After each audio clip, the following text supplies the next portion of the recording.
আপন মানুষে না বলা যায় রে, আপন মানুষ বোঝা বড় দায়।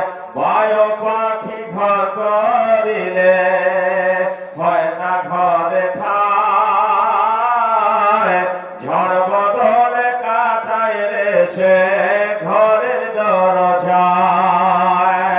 পারে না সে ছাড়তে মায়া, ছাড়ে না ঠিকানা, আমি হইলাম পথের মানুষ, পথে ঠিকানা। সময় সুযোগ পেলে মানুষ শুধু বদলে যায়, শুধু বদলে যায়। আপন মানুষে না বড় দায় রে, আপন মানুষ বোঝা বড় দায়। স্বার্থ ছাড়া হয় না কেহ কারো আপনজন, ভালো থাকো সুখে থাকো করবো না বরণ।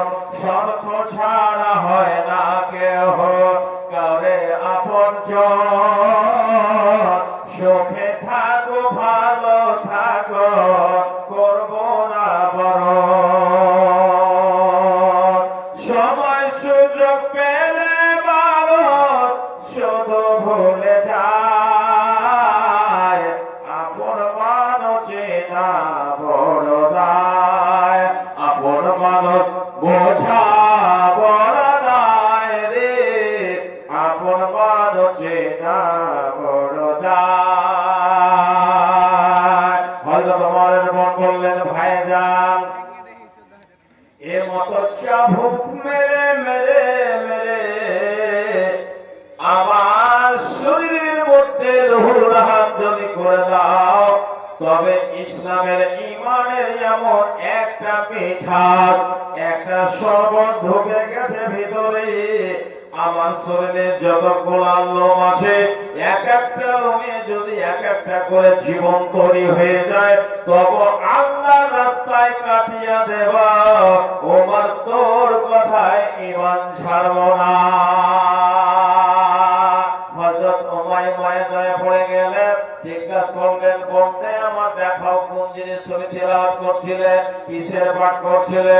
বলল, আল্লাহ পাক বলে দিয়েছেন কোরআন মাজিদ অপবিত্র অবস্থায়, নাপাক অবস্থায় পড়াও চলবে না, ছাওয়াও চলবে না। তুমি পেশাব করে পানি নাও নাই, এজন্য তুমি আগে গোসল করে পাক পবিত্র হয়েছো, তারপরে আল্লাহর কালাম তোমার হাতে দিব।